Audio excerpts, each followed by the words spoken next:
Well, I don't think this is surprising.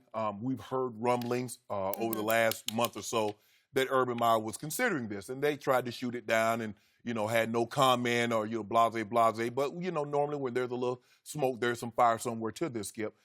Clearly this season took a toll on him, and it's directly attributed to the Zack Smith situation. Yep. And then sometimes, Skip, Urban Meyer is the head coach of Ohio State. And people look at it and say this situation with Zack Smith should have been handled better, and it should have handled quick with a greater resolve. Sure. And in that process, we forget that Zack Smith is the perpetrator in this. Mm-hmm. But the blowback, Urban Meyer received more blowback than the guy that actually committed the act. He's dealing with a brain cyst. And no matter what the situation is. But you're not defending Urban. No, I'm not defending him. No, okay. No, you said that he's taken all the blowback. No, I'm saying he got more blowback than the actual guy that committed the act. He did continue to look the other way, so to speak, right? But he shouldn't have had to look anyway. Because if Zack Smith keep his hands to himself, guess what? Urban Meyer is free and clear. I'm not absolving him. He's in a position of authority. All right. He should have handled it different. He should have. Okay. Because Zack was, quote, unquote, like a son to him. Right. All right. And I'll get to that in a minute. But what happens, Skip, this is Urban is dealing with a brain cyst. And no matter what your medical conditions are, the one thing they try to tell you to avoid is stress. Well, it's kind of hard to avoid stress when you're a college football coach because the wins, the losses, the recruiting trail. Also, you are a parent to these kids that are away from home. You're also a psychologist and dealing with a lot of these issues, and you got to put game plans in and the highs and lows because you're at Ohio State. Mm-hmm. Winning is not enough. Yep. Winning Big Ten titles, beating Michigan, and competing for national titles. Yeah. That's the standard at which you coach at Ohio State. Mm-hmm. And then this Zack Smith situation. Skip, he afforded Zack Smith opportunities because Urban's mentor is Zack Smith's grandfather, which is Earl Bruce, who's a coach at Ohio State. Mm-hmm. He gave Urban his opportunity. So Urban wants to pay it forward. He wants to afford Zack Smith the opportunity that Earl Bruce, Zack Smith's grandfather, afforded him. Yeah. And he looked away a lot of times when he shouldn't have. That is correct. But Skip, that's the way, look, we know when we feel indebted to someone, we'll normally turn and we'll normally let things skate that we know we shouldn't. Mm-hmm. But because I'm in the position I'm in, Urban Meyer feels that he's in the position that he's in because of Zack Smith's grandfather. Mm-hmm. And the last thing that he he knew Zack Smith when he was a little kid. He watched him grow up. Yes. So he would not want to do anything. Okay. I got it. But then he stood before the Big Ten media on media day, and he lied. Yeah. And he paid for that because he got suspended for 3 games. So, So bottom line to this, is this more about misleading the media or mishandling the domestic assault allegations against Zack Smith? Or is it strictly medical that we're talking about here? Because it could be a little or a lot of both, maybe a mixture of both, right? So I do want to point out, if we can just stay on the football field for a moment, Urban Meyer is, I don't toss this word around, but he is an offensive genius. I'm not sure he even gets enough credit for his offensive genius, right? Yeah. Because seriously, now that we can reflect for just a moment and look back on what he's done in college football, he's at Bowling Green for 2 years, he goes 17-6. He's at Utah for 2 years, he goes 22-2. He's at Florida for 6 years, he goes 66-15 and wins 2 national championships. And then he's at the Ohio State for 7 years, and he goes 82-9, and within the Big Ten, he goes 55-4, and he just annihilates Michigan. What's the most important thing? He's 7-0 against Michigan. 7-0. Well, that isn't just good. That is all-time great resume right there. They build statues for guys like that. They do. So as an offensive mind goes, there's nobody better in college football, which leads me to my question and point. I'm not sure there's anybody better in pro football offensively minded than this guy. So, again, I don't know how much his health is coming into play. We saw him on the sidelines this year at Maryland. He's down on one knee, and it just looks like in Indiana he's going to burst a blood vessel. And it seems like Maryland, Skip, every play, it was life or death. Be it Maryland had the ball or his team had the ball. Okay. So I'm just going to throw this out.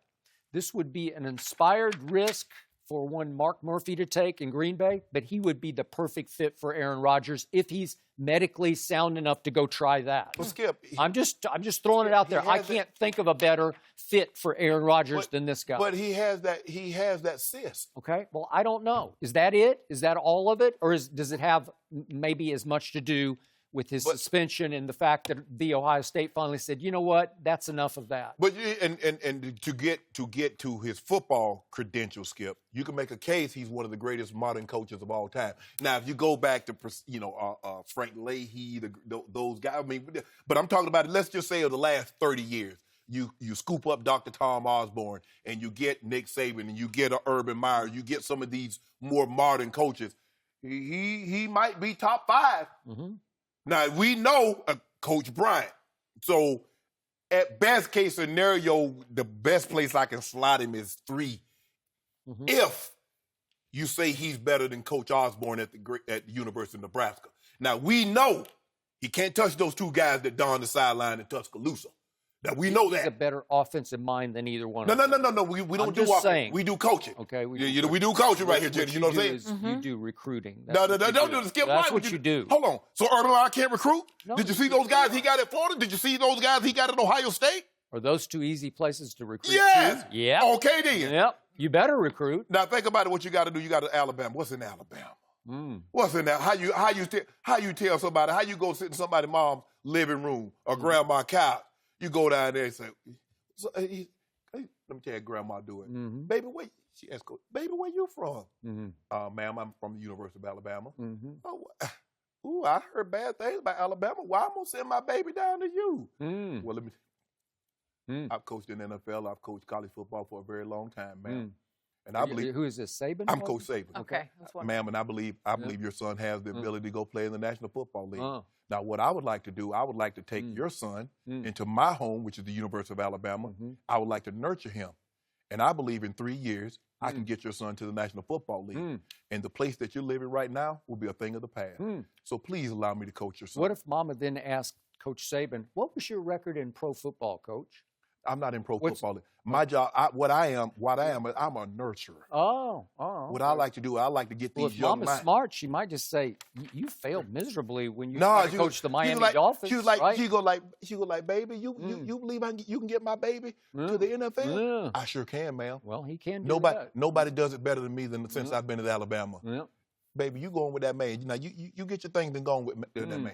Because that's what's going to happen, Skip Bayless. Unless that kid's a quarterback, and then you got you got Tua. You got Tua. Yeah. So you had Tua until Saturday. It was a shot. Yeah. So Coach Bryant, Coach Saban, you know, I think Coach Saban is better than Coach, but that's not, you go back and forth. Yeah. Coach Osborne, Urban Meyer, head coaches in the last 30, 35, 40 years. Yeah. Is there anybody better than those? Who you like? Well, you probably like khaki pants. No, I don't. I told you, as an offensive mind, he's number 1, and it's not even close because I can't think of anybody who's even his ballpark. Yeah. I can go back to Barry Switzer, who was really good on offense. He didn't invent the wishbone, but he perfected the wishbone. Well, I tell you what Coach Saban did do. Yeah. Made him get up out of Florida. Yeah. He made him get up out of Florida. I don't think he made him get up out of Florida. Do you remember that? Do you remember that SEC championship game when him and Tebow was crying on the sideline? Okay. Jenny, you was in college then. In 2009. I remember. Did you see that, Skip Bayless? Because he said, you know what? Coach Saban done came down here and got a spanker. Now, he ain't going anywhere anytime soon. You remember the game after that, the last game Urban coached at Florida? It was the Orange Bowl. You remember Tim Tebow's last college game? When he threw, he threw for 482 yards. He went 31 of 35 for 482. And Cincinnati coach had left a couple of weeks before and took another job. Do you remember that, Skip Bayless? You brought it up. I just had to finish the story. If you don't mind me asking, why was he in the Orange Bowl? So, why was he there? Why was he in the Orange Bowl? Here's the point. Urban Meyer has never tried pro football. And I'm saying 2 openings are very nice right now. And you think the strength in college is... Okay, but I don't know. Them grown men, Skip. Okay, but you don't have to recruit. Yeah, but them grown men. Okay, and I'm just saying, would he not be a great fit for Aaron Rodgers? And to me, and this is second on the list, he would also be a great fit for Baker Mayfield. I don't know if he'd want to inflict the Brown situation on him because it's much farther from being where Green Bay is right now. Coaching college football is a lot easier because you can get You can get 17 and 18 and 19-year-olds to do things you can't get a grown man with a wife that's paying a mortgage to do. Because as Coach Saban in Miami. Or maybe you could say a quarterback who makes $100 million. Hello, you keep going back to Aaron Rodgers. This is not an Aaron Rodgers segment. Well, I want to know what you think about Urban going to Green Bay. No, what if he just said, you know what? I need a fresh start. I'm just going to go to Green Bay. Yeah. You don't think they'd be interested? If the SID at Ohio State, says Urban is retiring. Because that cyst isn't getting smaller and the stress levels that he's dealing with is causing more damage. Okay. So don't go back. That could be the case, or it could be the way he mishandled the Zack Smith situation. Could be. So what about stress? And again, would the NFL have an issue going forward with the way he mishandled this? No, NFL should have. We know the NFL doesn't have an issue with a whole lot, so stop it. I don't know. It's interesting you bring that up because I remember when we sat down with Lincoln Riley, it came up a lot. We'd ask him about his plans for the NFL, possibly, and he downplayed it. I have sat in so many meetings with Urban, I can't recall one time. I don't know why it doesn't. We asked him about it, and now that I'm hearing this from you, I'm a little surprised. I think the cyst was the overarching issue that Urban was dealing with all year. But I'm surprised that we never asked him about it. How bad it actually was. I know he was on Colin's show on The Herd 2 years ago and was asked about it and just said he's happy in college and likes to coach college football. I mean, okay, that's fine. Well, there is one job that could open up a year from now. They retain Clay Helton at USC, but USC is a sleeping giant. So what if Urban takes 1 year off and tries the sleeping giant here in Los Angeles? Would that work? Oh, so he just wanted to go just handpick. I mean, you can run, but you can't hide. If you're coaching college football, at some point, you have to deal with St. Nick. Now you can play you can play in the you can stay coaching the SEC. You can coach in the Big 10, the Big 12. You can coach whatever. But if you want to win titles, you got to go to the Alabama Invitational, and he's in charge of it. If you handed Urban Meyer the USC job with the ability to recruit Southern California and Oregon and wherever else you want to go, look out above. Look out. We don't get a whole lot of guys from California. But what we do get, we get all those big guys from Florida. We get those guys from Alabama, Georgia. We'll swoop in every once in a while. We'll steal a guy from Ohio. So that's all we do. And guess what? Guess what happened going on December 29th? Alabama Invitation. The invitation. I mean, Duke. Think about it. Duke win. They don't call the selection show. They don't call that. No, they don't do that, Skip. But in football, in college football, they're looking for 3 teams that can join Alabama in the Alabama Invitation. Really? Every year. Well, it's interesting because now Alabama's got a quarterback controversy, and that's going to be a problem. We ain't got no controversy. We don't do controversy. Well, I think you just did. We don't. Yeah. No, we don't do that. Did one against Georgia. We don't do that, Skip. Yeah. Why do you want He just wants to talk about Alabama. He's ready to move on. I don't know. You worry about I bet we put foots in y'all.